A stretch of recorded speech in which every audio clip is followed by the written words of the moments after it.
welcome to CB8 Speaks, the television show of Manhattan Community Board 8. CB8 Speaks is our opportunity to focus on the issues and people that matter to the life of the community that we represent. 59th Street to 96th Street, Roosevelt Island, all the way over to Central Park. My name's David Liston, and I am a former chair of Manhattan Community Board 8. I'm also a member of the board, and I co-chair the Health, Seniors, and Social Services Committee. I'm also very fortunate to serve on the Communications Committee, and that's why I'm here tonight to interview and welcome to our show my very good friend, Alex Elegudin. Thank you for having me. I'm super excited, one, about my new role, but also I love doing local outreach because ultimately it's in the local communities where the changes we're looking to make and really have an impact. And nothing's more local than a community board. There you go. And that's why we enjoy it so much, and that's why we're so glad you're on the show today. So, Alex, you are the MTA's newly appointed accessibility chief. My understanding, congratulations, by the way. Thank you. I'm honored in general because I ultimately see the biggest part of my role is representing the community, the disability community, in all those conversations and all those decisions that the MTA is making. And it's a big community, and being selected as the one to be that voice, I take very seriously and really consider myself privileged.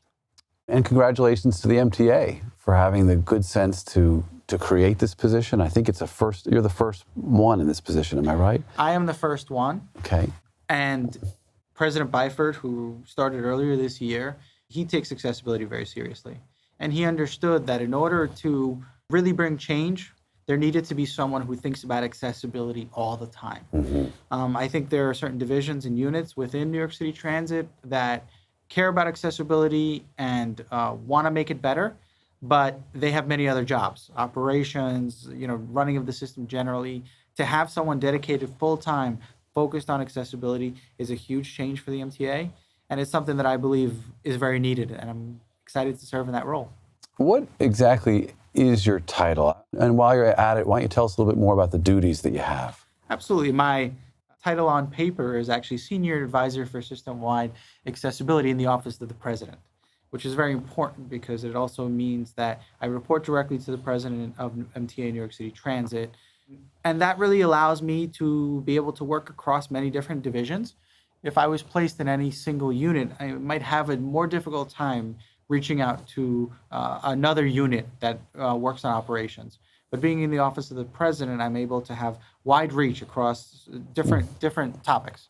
Specifically, my role is to be the President's advisor accessibility on subways, buses, and Access-a-Ride. And that is a pretty wide gamut right there.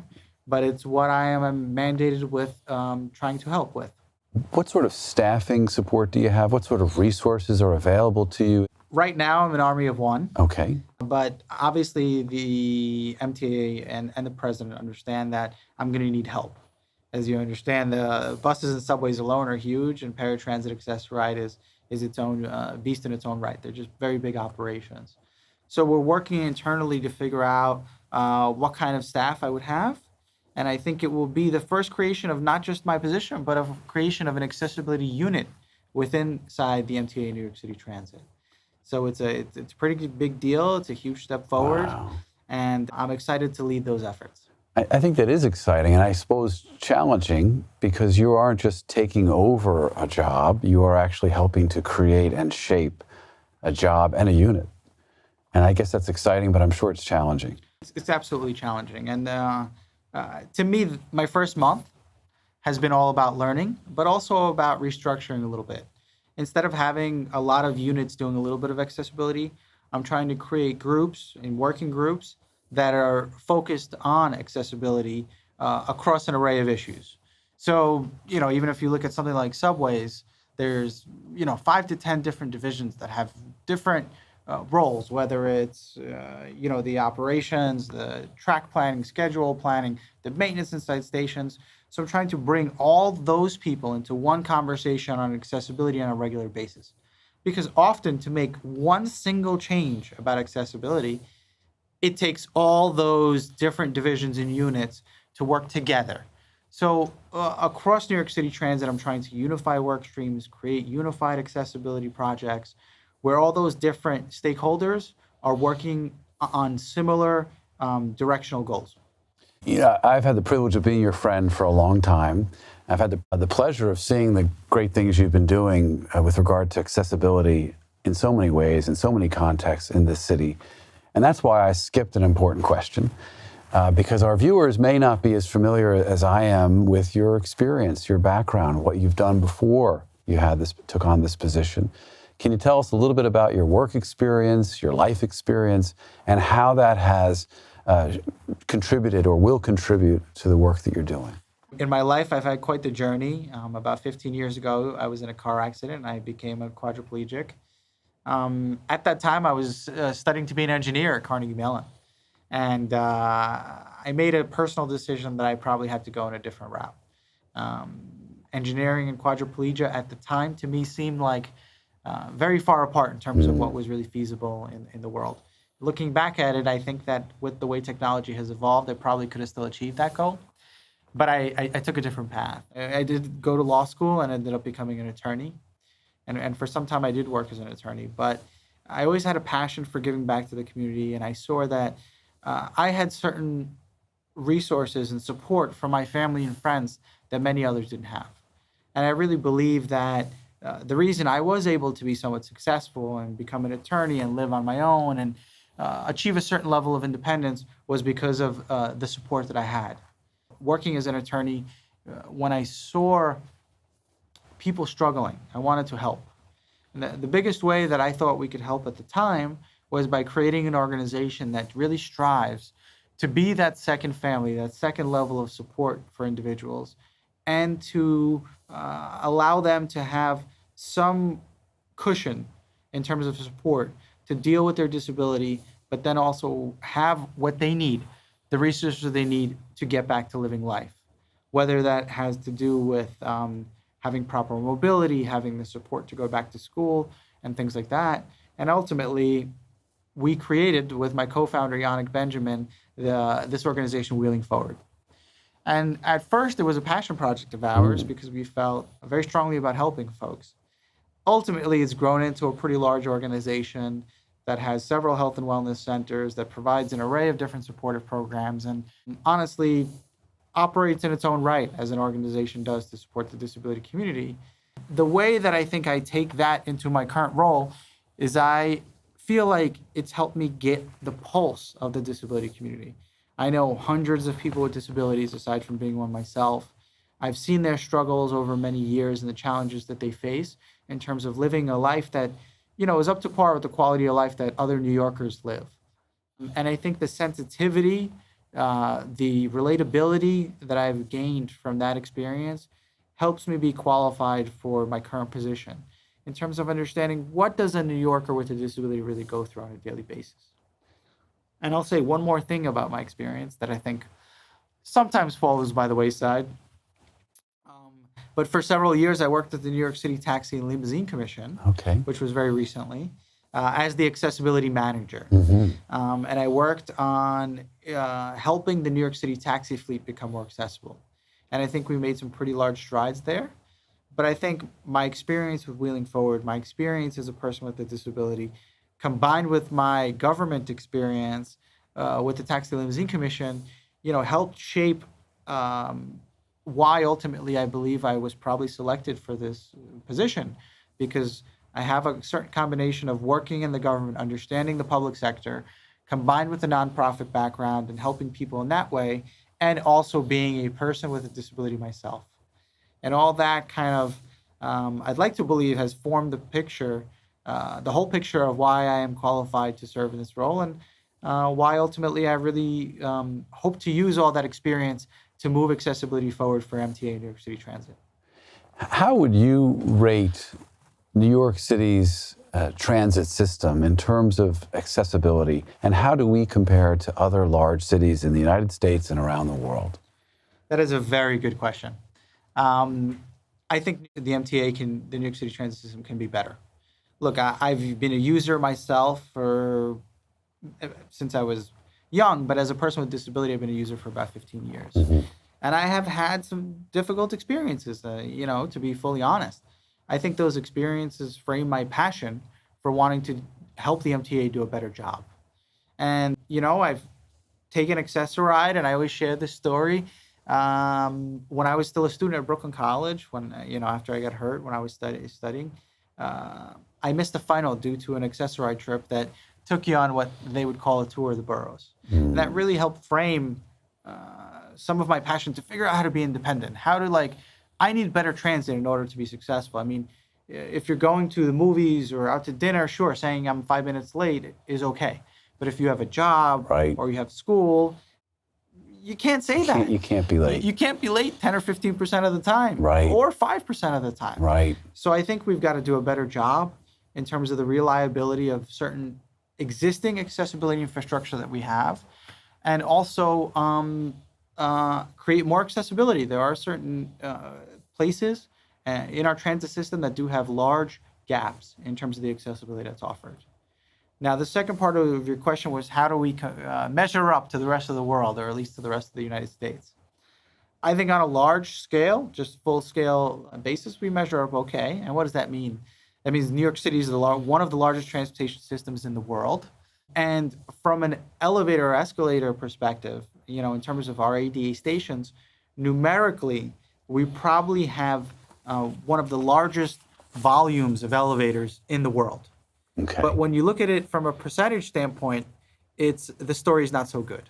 Right. You know what I mean? There are other cities, even within the U.S., that have a significantly higher percentage of accessibility in their subway stations, particularly, where they have 60%, 70%, 100%.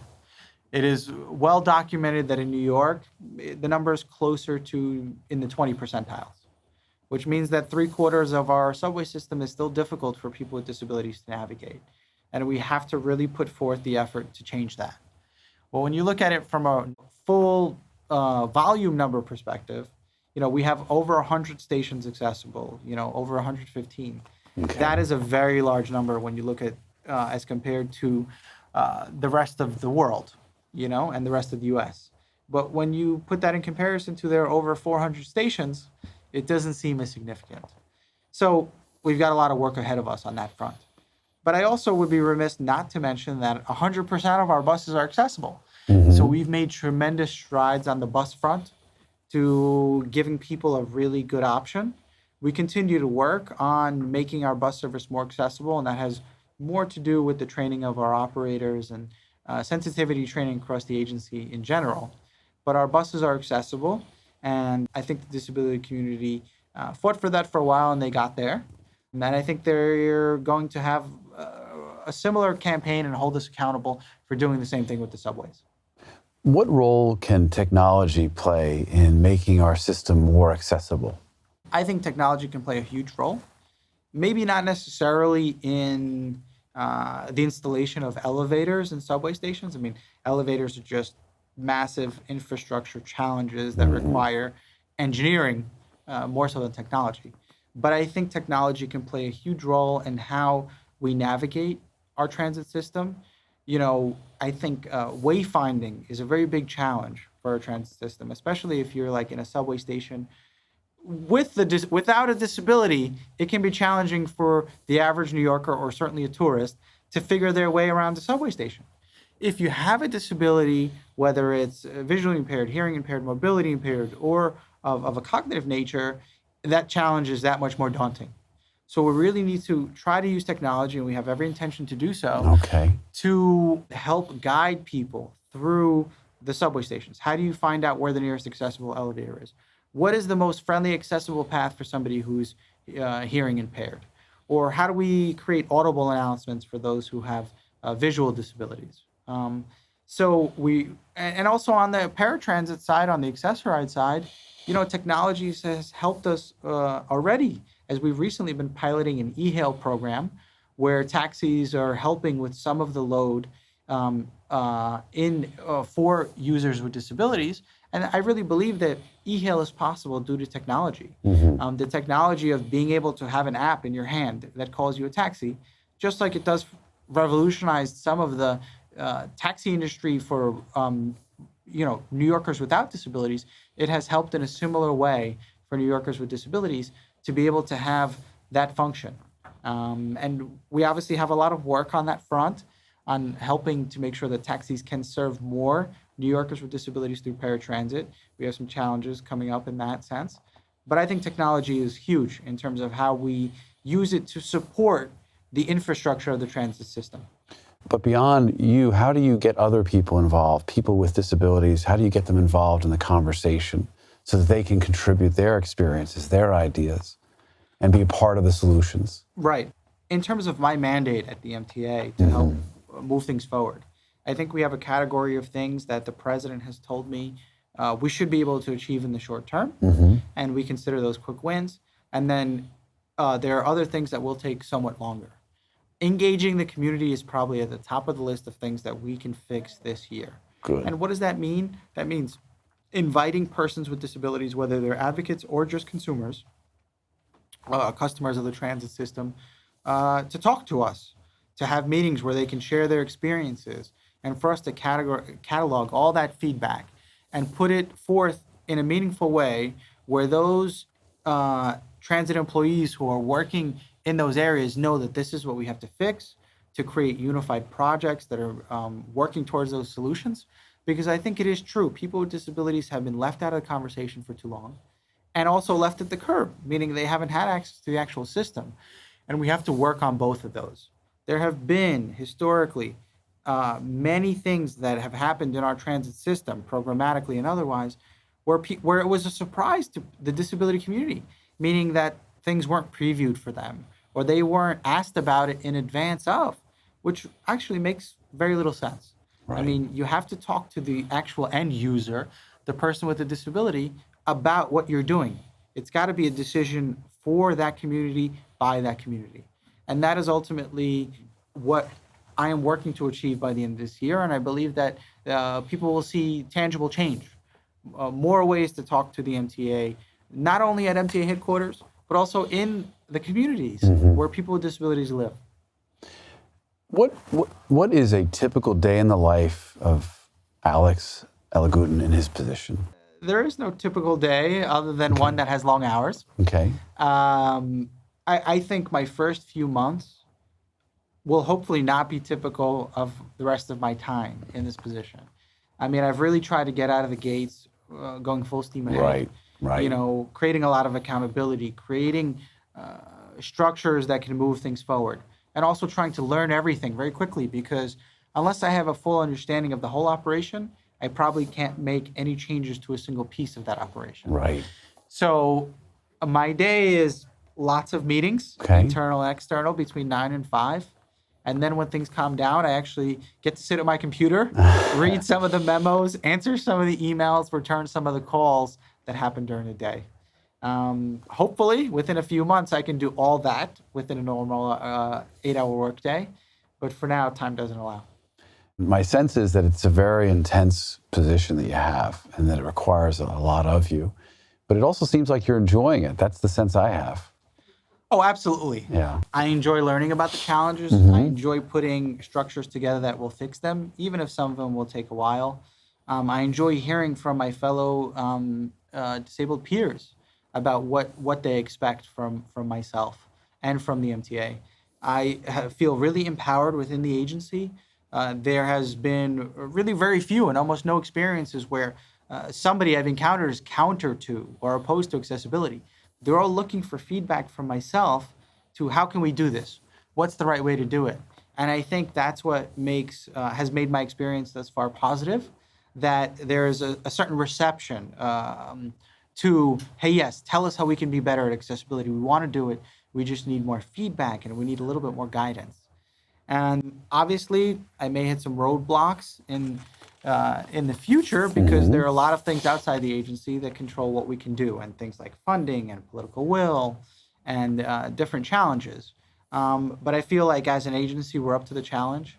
As an individual, I plan to make the most out of my role and not only be a leader of programmatic change and infrastructure change, but be a leader of cultural change. Just having a person in a wheelchair with a disability at those high-level meetings automatically brings a certain level of sensitivity and recognition that we have to do better by New Yorkers with disabilities. Do you have a particular time frame in mind? Do you have near-term goals, long-term goals? How will you measure your success? The ultimate measurement of success will be by the utilization of our transit system by people with disabilities, which isn't something that anyone says or does, but by the measurement of how people with disabilities take to using our system. Them using our system is the number one benchmark of what we want to see. I'd love for every person with a disability to not fear the subway, to not fear the bus, to be able to go in there and have a level of confidence in the reliability of the system that no matter where they go or where they turn, they'll be able to get from point A to point B without hurdles or with minimal hurdles. In terms of near-term goals, it's all those things that we can do by dictating just a better understanding, right? There's certain things that we can do through better understanding, and there's a lot of things that we can do through building out an infrastructure. But the infrastructure goals at times are more challenging. Making a station accessible can take 1 to 2 years between the design, between the building, between all the different challenges that this city already has. But an understanding of what the right thing to do for people with disabilities, we hope we can do that faster. So that means things like training of bus operators and subway conductors, train conductors, to do the right thing and understand how to interact with people with disabilities and how to utilize their modes of transit in the best way to serve the population. And the trainings that we're working on focus around ADA sensitivity and disability etiquette, and that will be required of every transit employee, so that no matter where you may interact or touch a person with a disability in the system, there is a level of understanding of the right way to communicate, meaning so that our employees aren't scared of persons with disabilities and vice versa, that they feel comfortable and they can talk to each other and provide information and guidance within the transit system. Other short-term goals are what we already discussed: better communication with the disability community, about engaging them in our decisions, and other short to kind of mid-term goals are figuring out ways to communicate better on things like elevator outages. We know that we have certain outages in the system. We want people to know when that's happening in as close to real time as possible. Because as a user myself, there's nothing worse than getting to an elevator in the subway system, meaning at the platform level, and that elevator not working. Right. I mean, you're literally stuck in the system and you have to figure out how to get out of it. And that is no easy task. We want to provide more real-time information so persons with disabilities can change their routes before they hit that elevator. But also to provide information about if you do encounter a broken elevator and it's looking at you in the face, how do you get around that? Right. What are alternative pathways? What are alternative routes? And those are all things that we have to work on. You mentioned elevators and escalators, and I gather that I know there are stations that have neither, which obviously is a tremendous challenge. Right. And then there are stations that have one or the other, but there are issues with their maintenance, their cleanliness, whether they work or not. Can you give me a sense as to the volume? How big a problem is that? I mean, how many stations, for example, don't have either an escalator or an elevator? Again, I think stations with an elevator or escalator is probably in the range of, maybe 130, 140, 150. When you add the elevator and both. Okay. But that still means there's close to 300 stations that don't have either. Wow. Or that don't have that right access. So we've got some significant work ahead of us. So that means those stations are not less accessible, they are inaccessible for the most part. Wouldn't you say? I would say that they're inaccessible, rightfully, that's the right way to say it, for those who are wheelchair users or the Right. mobility impaired community. We believe that we can make them accessible faster for the hearing impaired, visually impaired communities by doing things like proper contrasting of our signage, audio announcement, things like that. We have some very significant work ahead of us. In terms of what that work looks like, in the Fast Forward plan that was released earlier this year by President Byford, we are aiming to install 50 elevators, make 50 more stations accessible, which would put you in a place where you are no more than 2 stations away from an accessible station. And that is a pretty big goal and a very big step forward. not only will it help with some of the areas where we have service gaps, but it will also help with what happens if you do encounter a broken or out of service elevator. You don't have to travel an hour or 10 stops or 15 stops away. You just have to go 2, 3, or 4 or 5 stops forward to be able to turn around or to be able to get out of the system. So the fast forward plan, which has accessibility as one of the major pillars, talks about things like how many stations we are shooting to make accessible in the next 5 years, how we're going to incorporate accessibility and persons with disabilities in our thinking about the bus redesign network, the improvements we want to make in our accessoride paratransit program to have more direct trips, the training elements that we're very focused on getting better to make sure that people have better experiences with our employees, and many more. And I think the interesting thing is right now the community really supports the fast forward plan. They believe that it is a comprehensive plan that will get us to the next level of accessibility. Not yet to full accessibility, that will take us some more time, but it will make significant strides. And we are on a campaign as an agency to show the world that we need the fast forward plan to be implemented in terms of funding and other resources that we need to make that happen. And the community, I believe right now, is working in parallel with us to show that we do need this plan. They support this plan. And if we as an agency can show that we will deliver on this plan and the community believes it's the right plan, we will have made a monumental shift in the accessibility of our transit system. I am so grateful to you for being on this show. I want you to know, as your friend, I'm so proud of you for taking on this tremendous responsibility. I think it's a great accomplishment.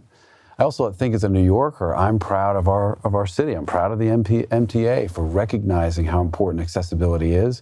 We both know, and you know better than anyone else, this will not be easy, but it'll be worthwhile. And you're going to play such an important role in making this city and this system so much more accessible.